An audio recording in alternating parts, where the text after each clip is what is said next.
I am definitely seeing a big change. Look at Sudan. The revolution itself was led by the youth.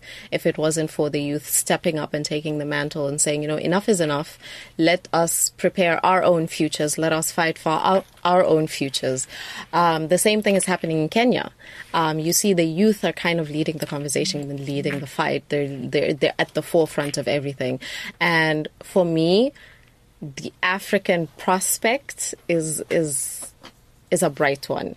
I see Africa flourishing in the next few years.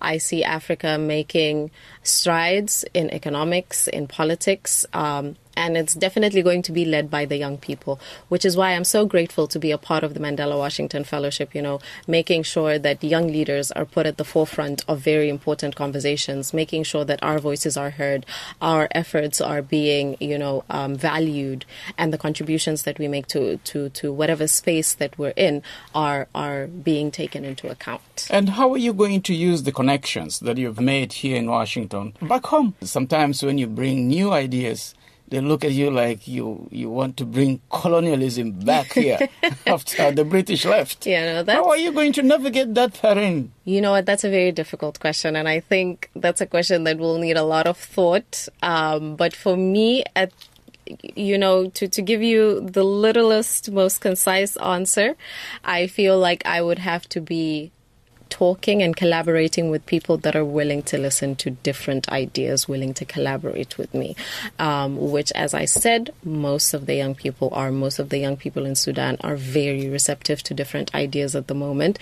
Even if it's not coming from within and it's coming from outside, they are receptive. So we are talking about the Z generation and the CNN effect. Exactly. The young generation, the people that are there, the people that are fighting, the Gen Zs, some millennials, I'm a millennial, but I like to think that I have the same tenacity and the same fight that Gen Z do. So I will make sure that for me, the youth are the people that I engage the most, because at the end of the day, it's the youth that will be there in 5 years, in 10 years, in 15 years, that will be leading the world, that will be leading the conversation and leading change, whether in Sudan or on the continent at large. Now, talk to me about your cultural shock. When I first came here, my cultural shock was people don't want handshake.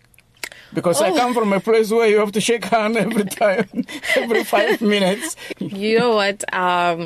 That is definitely different, especially since we Sudanese people like to say, hi, how are you? We hug, we kiss, and it continues. It's a cycle. The ancestors, the grandmothers, and the grandfathers.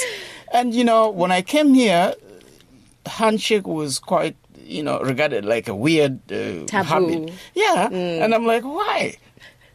People told me, hey, come on, this thing has to do with hygiene. So talk to me about your cultural shock. So, I think maybe because of COVID, people have become a little bit more reserved. Even Sudanese people, we've become a bit more reserved, I would say, with that. But before, we were just going at it. The biggest culture shock is that Americans really don't want to have small talk. Like you said, we want to sit down, we want to have a chat, we want to, how's your family doing? How's your dad doing? No, they tend to want to get straight into the point. They're very focused people. So sometimes I found it a bit jarring, a bit different when you start a conversation and you go past the niceties immediately into the topic of the topic of discussion. Another culture shock was the weather. It's way hotter here than it is in Africa sometimes. It's very humid. I feel like that is a big misconception that Americans have, that Africa is just so hot. No, America can get hot.